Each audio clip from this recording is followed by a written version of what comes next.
welcome back to my channel. This is Amber in America here. If you are new here, I figured I would give a little bit of an introduction because I guess there's a chance I am going to get some new faces here. This is not my normal type of content. So, my name is Amber. I have moved with my husband and our 2-year-old from the UK to the US towards the end of last year, 2023. We're going through the settling in process. I decided to start creating a bit of a video diary on TikTok at the end of last year so that we could remember how things were in the beginning and explain to our son when he grows up a bit about why we moved, what it was like before, and explain all of those kind of adjustments that obviously he's not going to go through because he's going to grow up here and just know life here, hopefully. And anyway, it ended up being quite popular over on TikTok. I have a really lovely community over there now of people, mostly Americans, who are really enjoying and really grateful that they are enjoying seeing us settle in, and also they're being very helpful in making sure that we go to the right places when we're traveling and avoid the right places when we're traveling, telling us what we need to try, like food and things to avoid. And it's just been a really blessing that I started posting on TikTok just as a hobby or for personal reasons, and ended up with this community that has definitely helped us to adjust, because let me tell you, adjusting is not easy. So my first 2 YouTube videos, probably beginning of this year, a few months ago now, were about why we moved to Florida and how we moved to Florida. So if the algorithm has led you to this video because you're wanting to move to the US, Florida, or anywhere really, then go back onto my page, scroll down to the bottom, and the first 2 long videos are going to hopefully help you. I've had a lot of positive feedback on those. I don't have all the answers, disclaimer, I'm not an attorney, but I do interview an attorney in the 2nd episode, and hopefully that will help you. But as we've been settling in, I've been getting more questions from people who are now making the move, mostly from the UK, but some from other countries too, and are unsure about lots of things, basically about how to settle in, how to get set up in a new country, America. So this episode is going to be all about that. Basically tell our story from the moment that we packed up in the UK through to now, how we've gotten settled. I mentioned that this is a little bit of a stray from my normal content because typically what I'm posting on YouTube is our travels. I am on a mission to experience all of the culture that America has to offer and all of the food that America has to offer too. And so I'm traveling around a lot, working on ticking a lot of things off my bucket list, all with the help of the community that I mentioned on TikTok, telling me what restaurants to visit, what museums to visit, things like that. So typically my YouTube content every week is where I am, what I'm doing, what I've seen, my reviews, and a bit of an itinerary for people if they're wanting to visit as tourists as well. But let's get into today's episode. I'm going to bring in my notepad so that I don't forget where I'm at. So we had a lot of time to plan for this move. We started the process in 2018. When we were looking in 2018 at Florida, because we always knew it was going to be Florida because of the work commitments, prices, areas, everything was different to how it is now. So as the move drew closer, we knew financially it was going to be a much bigger deal than it was when we started back in 2018. We were also in a different family situation. When we started the process, we were just dating. We were living in a 1-bedroom flat in the city centre in Edinburgh in Scotland. And then fast forward, we're now married. We own a property in the UK, in Scotland. We have a 2-year-old son. He was 18 months when we moved. Things are very different. So we always thought that we would move across here with nothing and just get a little place by the beach and wing it, see how it goes. But that very quickly changed. So when it was coming up to moving, I was getting quite sentimental about a lot of the belongings in our house. And we quickly decided that there was quite a lot of things, personal items that we wanted to move, and how did we go about that? So none of the companies or anything that I mentioned in this video are sponsored, by the way. This is all my personal experience and personal reviews. We used a company called John Mason International to move our belongings from the UK to the US. I looked and had quotes from several different companies. They were not the cheapest, but they seemed to have the widest coverage across the UK that I found at the time. And they also seemed to have really good reviews. So we decided that they were the company that we should go with. And to be fair, for the most part, it all went really well. But the one thing that I will say is, unless you're willing to pay a lot of money, there isn't a quick way to get stuff out here. So we actually sent the stuff that we wanted to send in the beginning of June, I think. And it arrived here in Florida by boat at, I think it was around the end of October. I seem to recall like we were near Halloween or something like that. So a decent amount of time for it to travel, and when it is in transit you really don't have a lot of information. This was all explained to us at the beginning of the process. Josh and I went through the house, we made a list of what we wanted to take. They had questions like how much volume, and it was kind of best guess, you didn't have to be super specific.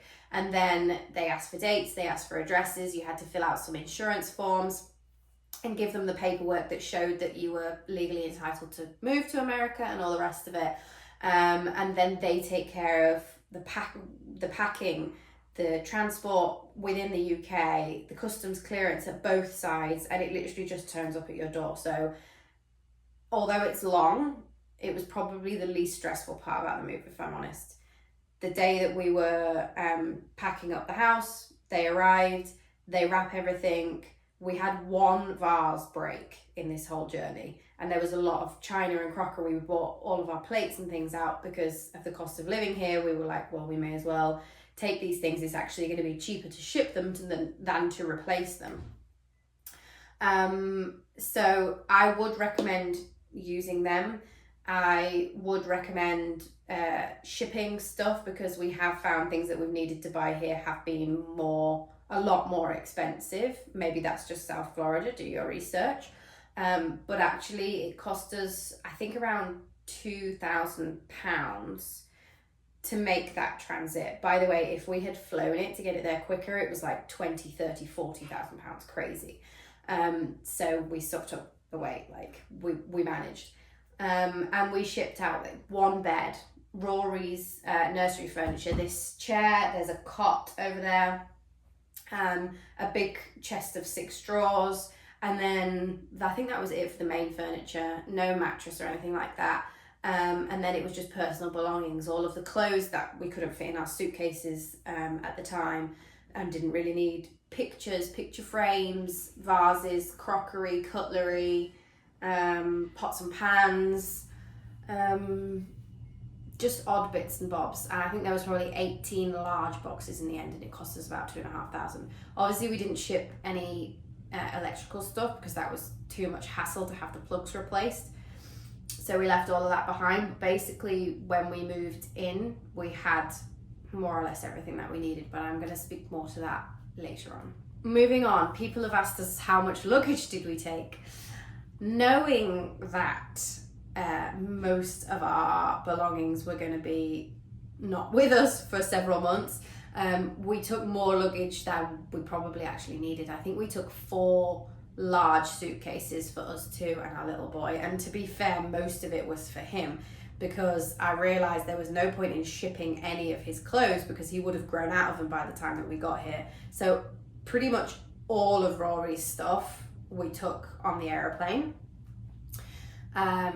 except for furniture, and we took all of our summer clothes on the aeroplane because we knew we were moving to a hot climate, but we packed and shipped a lot of our warmer stuff that we thought we might need here, and there have been some days that we've needed it, but a lot of it I think we probably could have done without.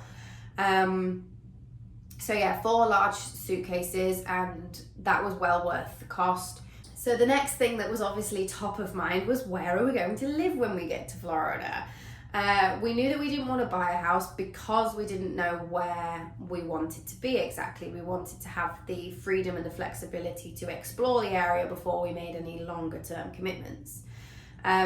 Because Josh works seasonally in New York, we were looking for something that would be from when we arrived in the fall through to when he would be going back to New York again, because we have accommodation in New York with his job. So worst case scenario, if things weren't working out or whatever, we could stay there for the summer and hit refresh and start again in Florida in the winter.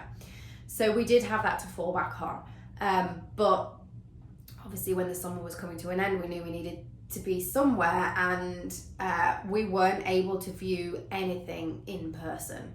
That was really difficult. I found that really, really difficult, because we're moving our family into an area to Florida, which I know gets a lot of bad rep. So we were worried about accidentally being in the wrong neighborhood, or, you know, the house not being as it looked online. So we did use a realtor. My understanding is that you don't have to use a realtor to rent a property, that you can approach landlords directly.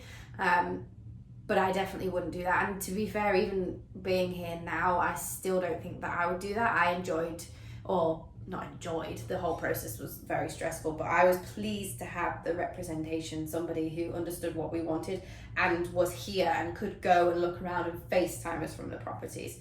So we were looking from everywhere, from Miami all the way up to, I think, far north as Boca. So that, if you drove that along the coast, it's probably like a solid hour and a half, a pretty long stretch of places that we were looking. We knew we wanted to be near to the beach, because that's a lot of the reason that we wanted to move, was the beach lifestyle. So we didn't want to be too far away from that. And we knew we needed 3 bedrooms, so that Rory had a room, we had a room, and we had a room for our family who were likely to be coming over and staying for long periods of time. Other than that, we were pretty flexible. We had no need to be in a specific area. We just wanted to be somewhere safe. Realtors are not hard to find here, and we found one that was really good. I'll put their details in the description as well, in case anybody is moving specifically to Florida, but I can't imagine that's going to be useful for a whole lot of people. But then came the next problem, which is going to be a recurring problem through a lot of the questions that I'm going to be answering today: credit score. So Josh and I both have excellent credit scores in the UK, and somebody needs to explain to me why credit ratings are not a globally accepted rating. It just blows my mind, because if I'm really good with my money somewhere, why would that be different somewhere else? I don't know. I don't know. You verified to a country that you have this much income, this is what you spend it on, you have these lines of credit and you pay them back on time, whatever. Why would that be any different somewhere else? Anyway, credit tripped us up in a lot of ways, and renting a house was probably the biggest challenge. So we started to look for somewhere to live in June for October. And I'll take you through the process, but we found something and got accepted on something about 2 weeks before we were going to move. So at one point we were looking at, oh my God, we're going to have to just get an Airbnb for a period of time and look, which is obviously really expensive, or we were going to have to stay with friends, which was really inconvenient. We wanted our family to come out and visit as soon as possible. Or we were going to have to stay in a hotel for a week and go door knocking and just say, someone, please, can we rent your house, because we have the money. And we have really good credit, just not in America. But yeah, we got knocked back by landlord after landlord after landlord. We were looking at properties. We were compromising on a lot of things. We were compromising on location, bedrooms, outdoor space. We were compromising on a lot of stuff and still getting knocked back. So that was a very, very, very stressful period of time, because we honestly naively thought that we could show them we have this money, we can show them that we've always paid our rent and mortgage on time, and they would take us in, because why not? But no, it was not like that. Thankfully, eventually our realtor did manage to negotiate a deal for us in Fort Lauderdale, but because we had no credit, we ended up paying 6 months rent in advance, as well as first month, last month, and security deposit. So all told, it's like somewhere between 7 and 9 months worth of rent in terms of value, which was a crazy amount of money to secure a property. Thankfully, the good ending to this story is that we are in a place that we really love. The house is great. It's exactly as it looked. It's actually better than we thought we were going to be able to get. The neighborhood is really lovely. We have everything around us that we need, and we have actually now extended our lease to stay here for another year. And because the landlord now knows that we are who we say we are and we are paying things on time, whatever, we didn't have to pay up front again to extend the lease. We've just extended it paying monthly, which is great. But yeah, that was one thing that financially, fortunately, we had the savings, but we were not prepared for. We didn't expect to have to do that to get somewhere to live. So there's a little warning for you. My advice when you're looking to rent a property would be, number one, use a realtor. Number two, be prepared to compromise. Number three, be prepared to pay upfront if you have to. Hopefully, this is more of a South Florida thing because of supply and demand. Maybe if you're moving to the middle of nowhere or somewhere that's not as touristy or somewhere that's not as overpopulated, then you might not have these challenges. But that was just something that nobody had prepared us for. That sucked, honestly. It all worked out in the end. People have also asked about things like utility bills and stuff like that. I've actually found that the cost of utility bills is not that much different to the cost back in the UK. Although our rent is crazy, the price that we pay each month is crazy compared to our mortgage back home or even rent back home. The utility bills are fairly similar and they are fairly straightforward to get set up. It's not that much different to the UK. So that was one thing that wasn't too challenging. Okay, cars. Here was another challenge. This didn't work as smoothly for us as I think it would for most people. Let me say that straight away. We obviously knew that we needed a car. We live in Florida, you have to drive everywhere. Originally, we had put aside $10,000 just to buy a car. Didn't have to be a good car, just to buy a car that would get us through the first year or two whilst we figured it out, whilst we got a bit more of a credit rating, because we realised when we were looking at property that that was probably going to be a problem again. But again, the price of cars here is crazy compared to the price in the UK that we're used to for used cars, second-hand cars. So we went to maybe 6 or 7 different dealerships, second-hand dealerships, with our $10,000 and said, okay, show us what you've got and we'll figure out which one works best. And yeah, they wouldn't have lasted us a year, put it that way. They were like old, rusty, they'd done well over 100,000 miles, just generally a very risky purchase.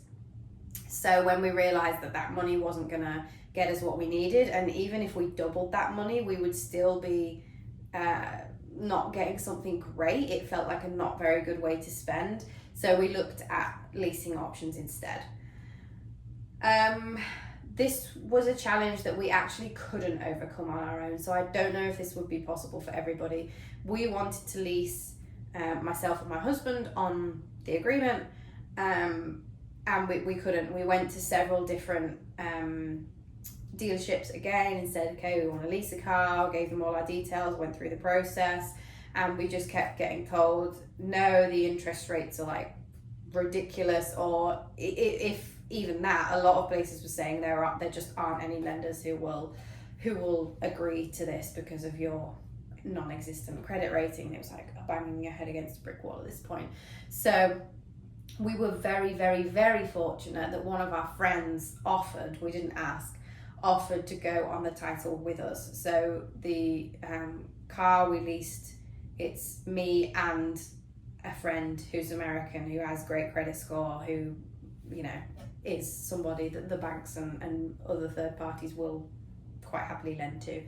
So that was not easy, but it got us out of a hole.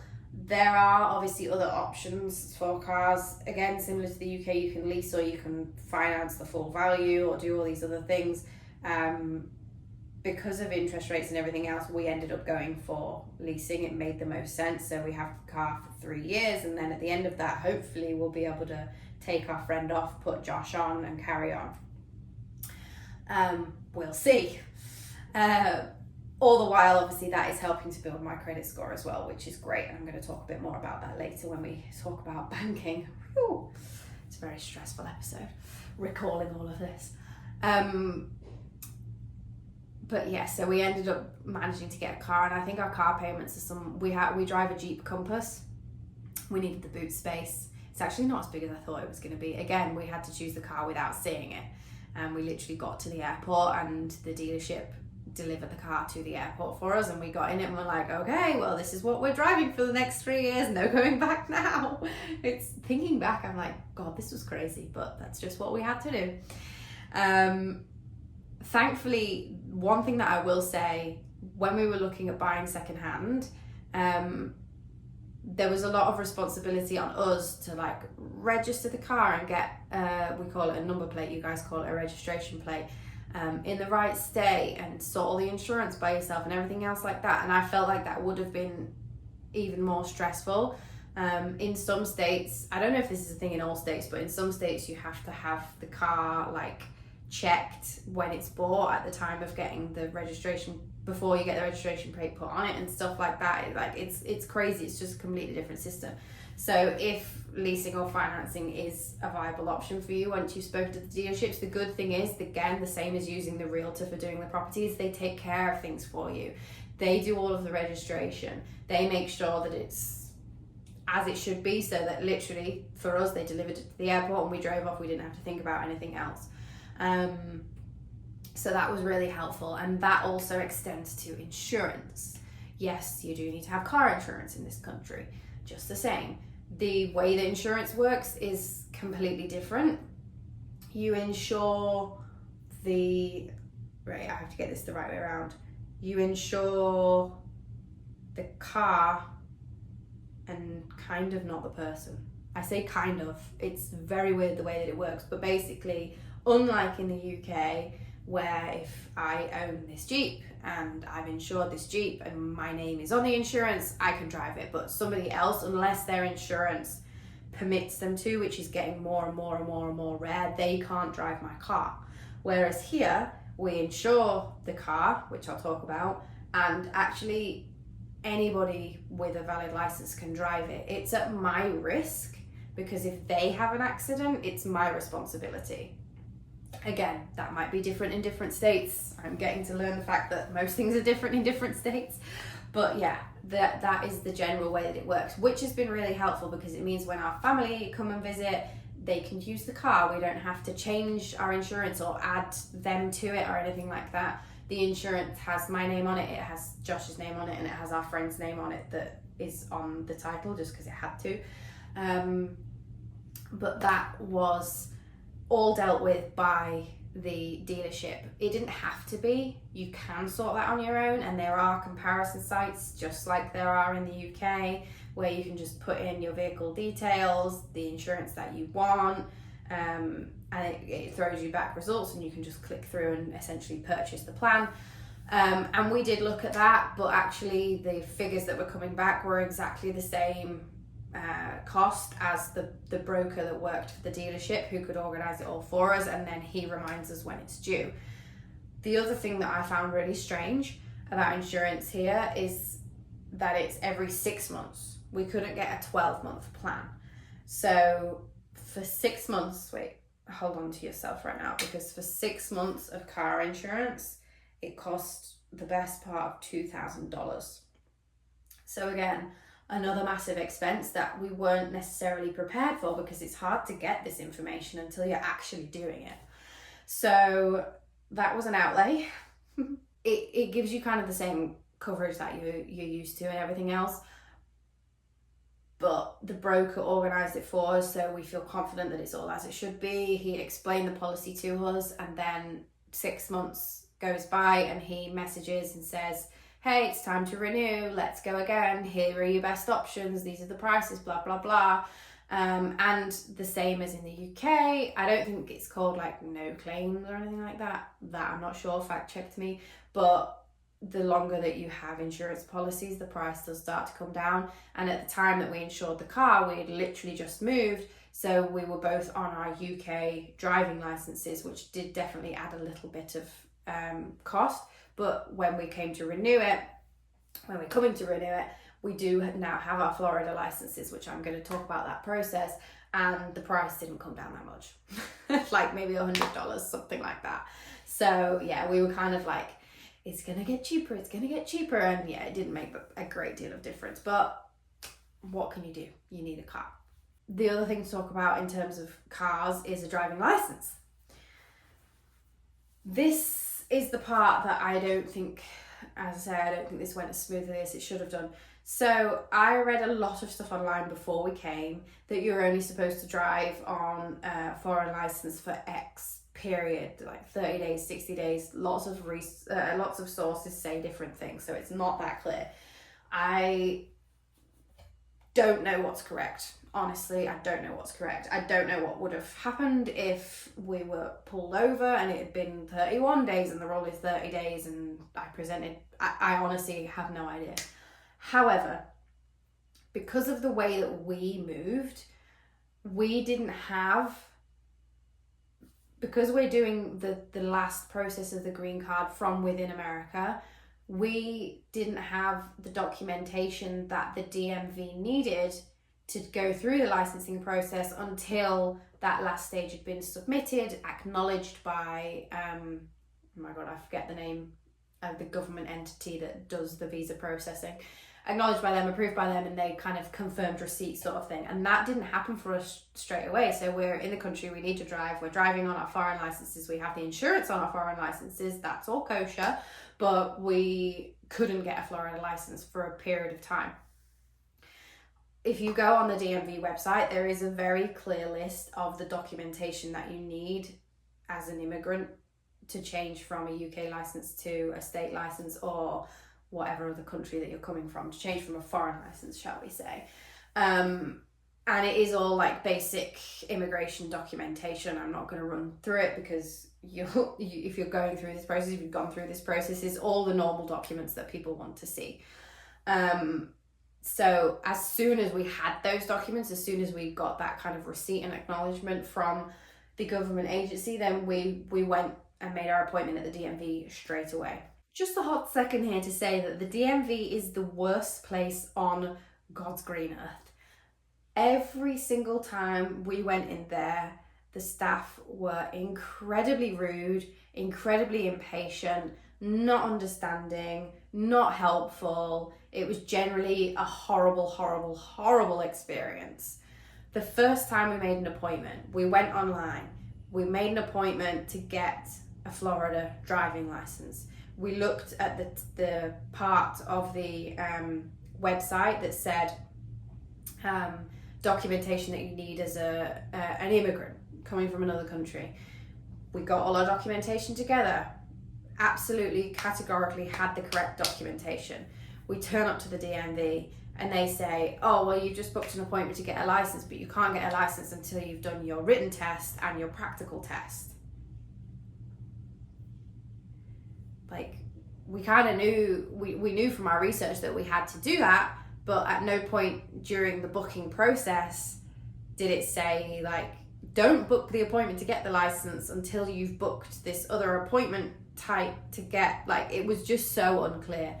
So anyway, we couldn't do the written test that day. They wouldn't allow us to like change our appointment or whatever needed to happen. So that was a waste of time. And we stood in line outside in the roasting hot sun for about an hour and a half after our appointment time had come, because they are just so grossly unorganized that we had like a 12:30 appointment, for example, and we were there at 12:20 ready to go in, and the line outside was people that had been waiting for like their 11 a.m. appointment. So we were there for ages and ages and ages just to get to the front desk to be told that we'd booked the wrong appointment type, and despite having all of the right documentation with us, we weren't allowed to go any further. So we went home pretty mad. We made another appointment for the next week, and it's exactly the same documentation that we needed to take, but this was to take the written driving test. By written, I mean like the theory test, as I would know it. So you go in, you go through the process of giving over the paperwork, and they are just awful, and then they direct you to a computer screen and you take the test yourself. I can't remember, I think it was 50 questions, I think, and you have to get 40 to pass. You have an hour in which to do it. There's lots of like study materials and stuff online, and the DMV handbook for the state online and everything like that, so you can revise and learn all of the crazy road rules out here about like stop signs and turning right on red lights and all of these weird things.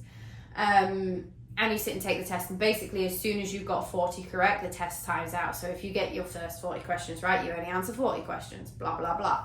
And you can skip questions, which I'm telling you specifically that because my husband did not know, and he actually got like the first 3 questions wrong or something, and then suddenly started panicking that he didn't have enough chances to get things wrong, and spent the rest of the test with like sweaty palms, because it is actually quite difficult, I won't lie. More difficult than the UK one, definitely. And yeah, you can skip questions and it just pushes them to the end of the line, so you don't actually have to answer them unless it's like a sudden death. Anyway, we both passed, thankfully.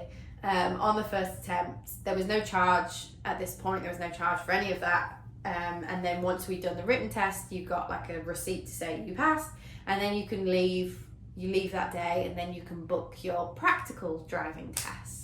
So that's what we did. We actually ended up going to a different DMV because there were no practical appointments available at the one that we'd done the written test for like months and months and months. And obviously that was another thing. I think even if you arrived in the country like with your green card, you'd done it that way around, which was an option for us. We just chose not to do it that way. But if you arrived with all the right paperwork and you went to the DMV that very day, you did your written test, there's still no actually guarantee that you're going to be able to get an appointment for a driving test, which is when you get your license issued, within the 30 days or 60 days or whatever the actual rule is. We were looking at one point after our written test of like 4 months before we could get the test done. It was crazy.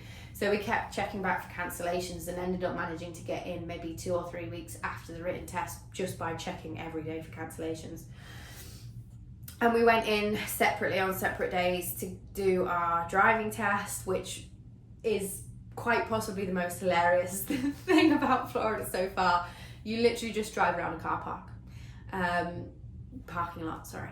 So you're in the parking lot, the instructor comes out, it's in your own car. The instructor comes out, walks around the car, checks that your lights and your indicators and everything are working, gets in the car, like reverse, pull up to this stop sign, stop, check both ways, move out into the road, do an emergency stop, pretend that you're driving up a hill, what are the rules, blah blah blah, and then you bay park forwards, easy, and then go back to the spot that you were in at the start of the test.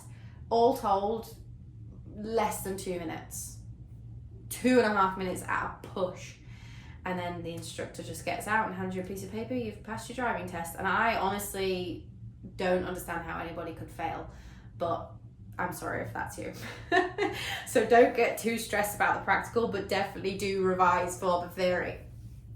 And anyway, you then go back into the DMV at that point. They check all of your documents again, so you still need all of the same documentation that you've been now with 2 or 3 times at this point, and they've checked and verified, checked and verified. And then you literally sit and wait there for your license to be printed. And that's it. You walk away with a license. I think it's valid for like 6 or 7 years. Again, that might be different in different states, but we have our Florida licenses. Woohoo! Okay, one of the biggest things I get asked about since moving is health insurance.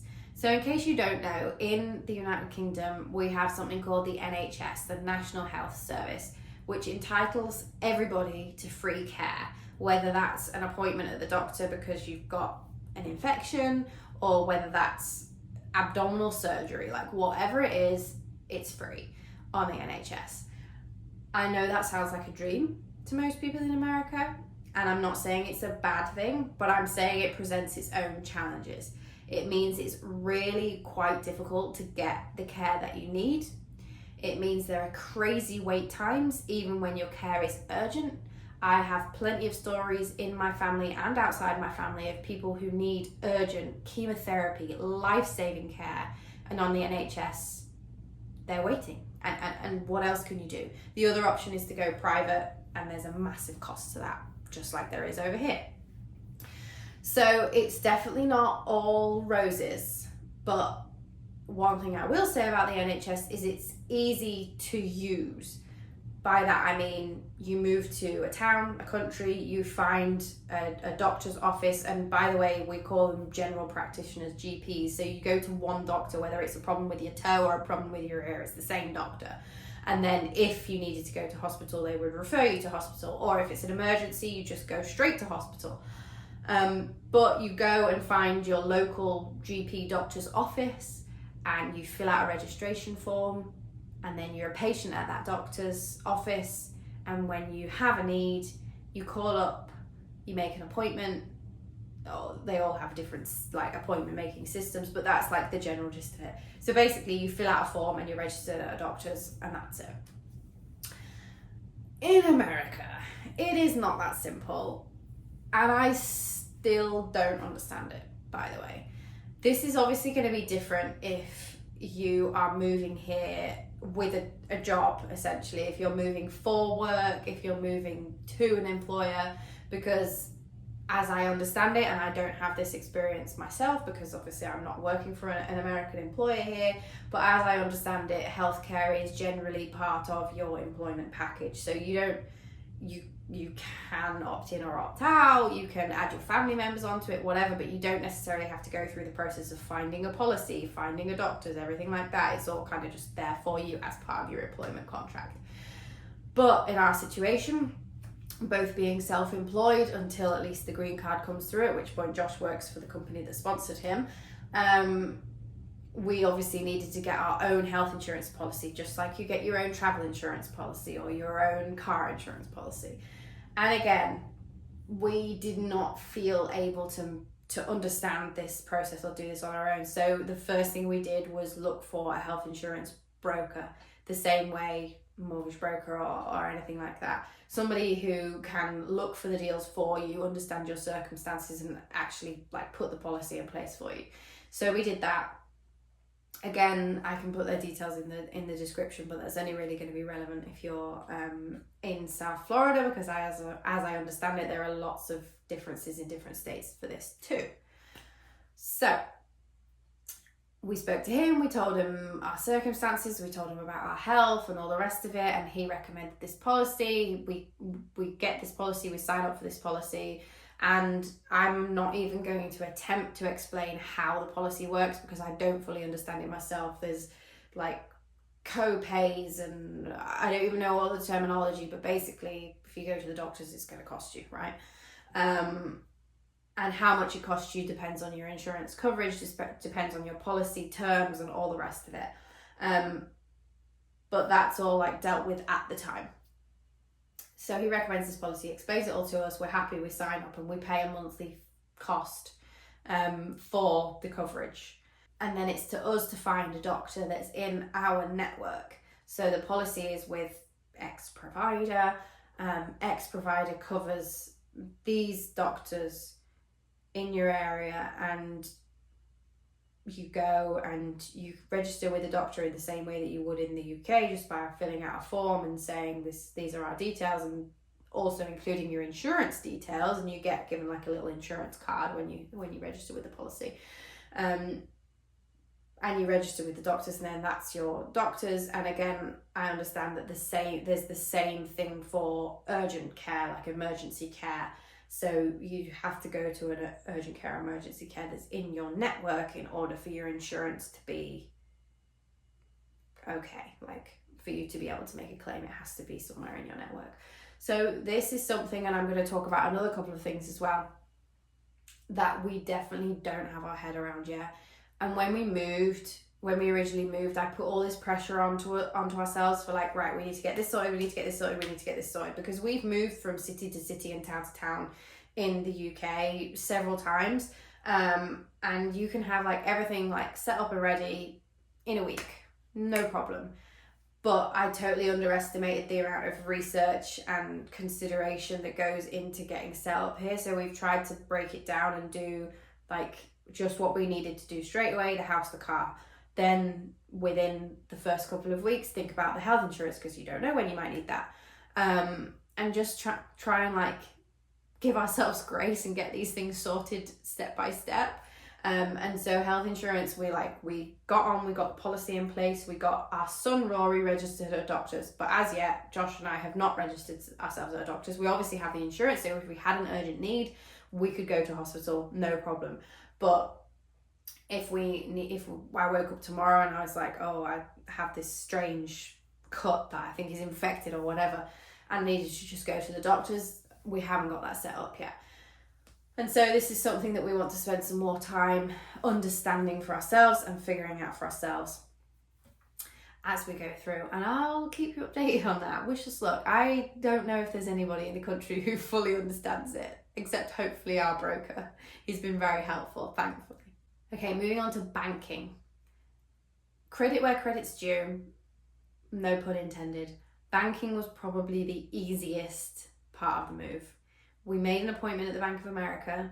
They wanted to see our immigration documents again and our passport, and we opened an account within an hour's appointment there and then. We opened a personal account each, we opened a joint account together, and we both got credit cards.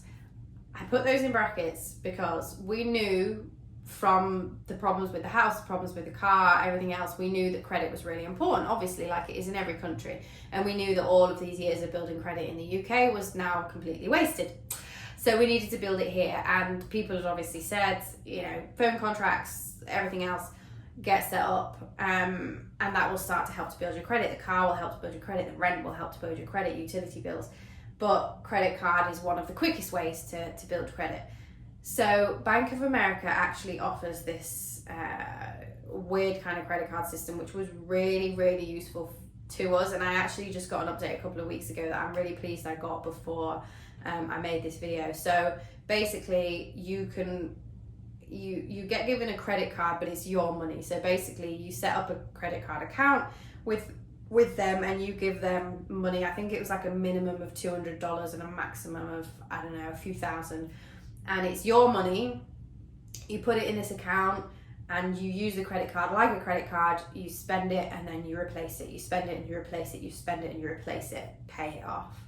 And then they see you doing that, and after a period of time of seeing you do that and seeing you manage your money well, they will then start to replace your money with their money, credit, and the bits that they replace, they just put into your personal account. So we set up, we were like, we'll get a credit card each, we'll put $500 on it, we're going to use them for the grocery shopping, we're going to use them for putting fuel in the car, and that's it. And we'll just remember to use them, and we'll use it, pay it off at the end of the week, and keep doing that. And we did that from when we arrived in October, and we got these cards. And just about 2 weeks ago, so maybe like middle of March, I got an email. They have increased my credit limit to $700. So basically, they've given me $200 of credit, and the rest is my cash. So I got like the $200 back into my account or something like that, into my personal account that I'd originally put down, and now that's their money that I'm spending instead of mine and replacing or whatever. So that is something that I would definitely recommend doing. It is working slowly, and actually on the Bank of America app you can check your credit score, and Josh and I both have really, really good credit scores, but our banking advisor has said that having a good credit score is only really like credible after a couple of years. So we have a good credit score, but because we've only really been making credit transactions for a few months, it's like, well, yeah, well done you, pat on the back. Once we've kept that, sustained that for a couple of years, is when we have actually a good credit score and people will take us seriously, and we can look at mortgages and things like that. Not saying that you can't look at those things before then, but saying that that would just make things easier, and it would make us more comparable to an American going and looking for a mortgage in terms of interest rates and stuff like that. So we keep going. A few of our friends have said get like store credit cards. So every store here has a credit card, TJ Maxx, Walmart. You can get store credit cards for everywhere. Just fill out an application and do that. We actually haven't done that because we've seen progress with this and we're quite comfortable with how this is going. But if you wanted to like accelerate the process, perhaps that would be an option for you as well. But basically we knew that as soon as we moved here, we could not sit back and relax on the whole credit thing, because honestly, the way that we were treated those first couple of months, the conversations we were having about making big purchases and big spends and things like that, it's like, I'm surprised we could even buy groceries without a credit score in America. They take it way more seriously than I've ever known and come across in the UK. Even when we went to buy a house in the UK, I don't remember anybody actually asking us for our credit score. You just went through like an application. But here people genuinely are like, what's your credit score? Like, I want to see evidence. I want to see, and like, it's crazy. They really put a lot of weight on it. So as soon as you get here, work on building it. Okay, I think that has answered most, if not all, of the questions that I had in my inbox over the last few months about settling in. I just want to touch upon something positive and a couple of things that we haven't got our head around yet that we're still working on before I close up this episode.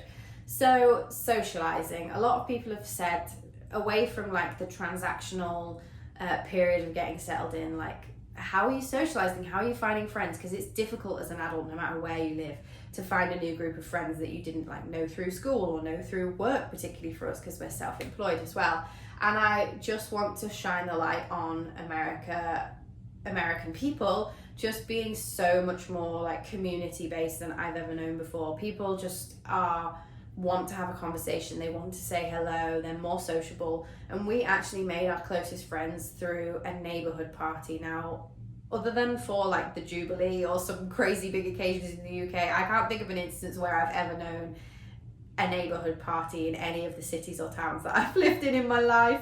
But yeah, we'd been here a few weeks and we got a little note through our letterbox from somebody who lives around the corner saying, hey, we're having like a little cocktail hour, 4 till 6, bring the kids, it's going to be outside this person's house just around the corner, bring your own drink, whatever, and we'll just socialize. And we went, and literally the entire street, the entire cul-de-sac had turned out to this party. We'd already met like our neighbors directly next to us, who are lovely, but we ended up meeting a couple of couples who were in a similar situation to us in terms of like age, kids, everything like that.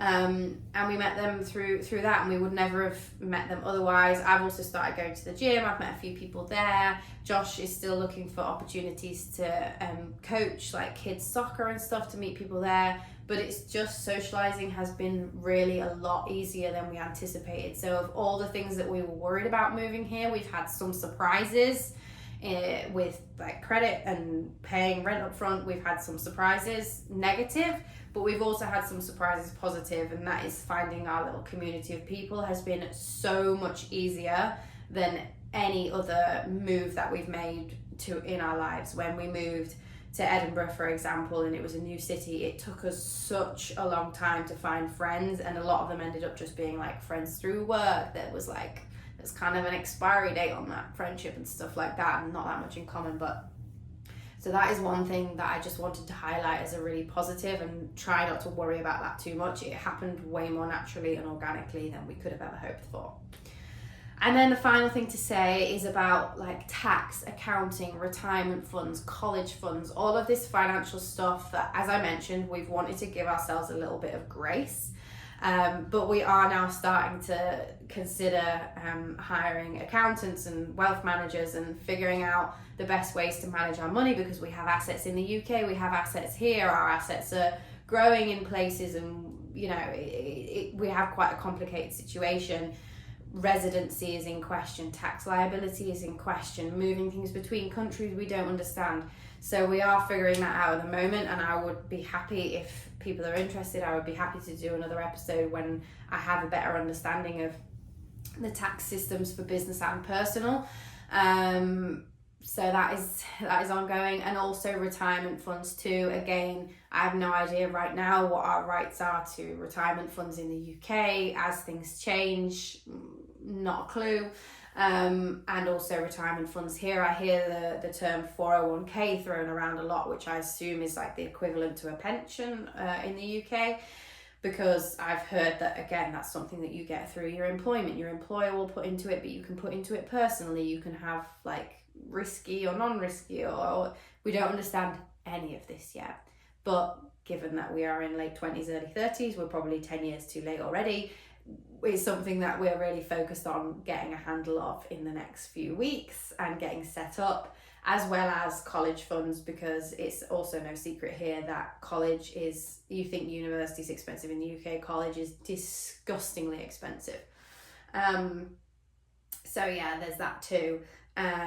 So we're looking at like putting stuff away, or there are actually some schemes in Florida for Florida residents, for Florida colleges, where you can put some money into them and then it covers, you guaranteed to cover scholarships. So we're figuring all that out. And one last quick thing on schooling, also figuring out. Daycare is private here, just like it is in the UK. You pay for it. I don't know if there's any free hours like there is in the UK. I think when your child turns 2 or 3, you get a certain amount of hours subsidised, but only at nurseries that are enrolled in that programme. It's quite complicated, but here, as far as I understand it, it's just flat private. So you go, you view, you pay for it. It doesn't matter whether it's around the corner or 10 miles away, it's up to you. So that's what we've done with Rory. But as he goes into school, again, similarly to the UK, catchment area starts to play into it. So we need to position ourselves for schools that we like. There's a chance that we won't get them. There's always the option of private schools that you pay for. That's all very similar. But we are trying to get our head around how that works, as well as the kind of longer term financial planning for ourselves. And I'm happy to report back if anybody's interested as that progresses. Whew, I think, I'm looking at my list, I think I've covered all of the questions that I had there. If there's anything else, I'll put a few like helpful links and things in the description of this video. If there is anything else that anybody has a question about, please let me know. I'll answer as much as I can. Just ending with a disclaimer as I started, I'm not an attorney, I'm not a financial advisor, I'm not an expert. This is just me recounting my tales. None of this was sponsored, so any recommendations that I've made are from my personal experience. And that's it. So next week we'll be back to the travel content. So if you have subscribed and you kind of want to see what life is like on the other side, if you're going through this and need some motivation, stay tuned, because it is without doubt the best thing we've ever done, even though it's been incredibly stressful. Thanks for watching. I'll see you all next week. Bye.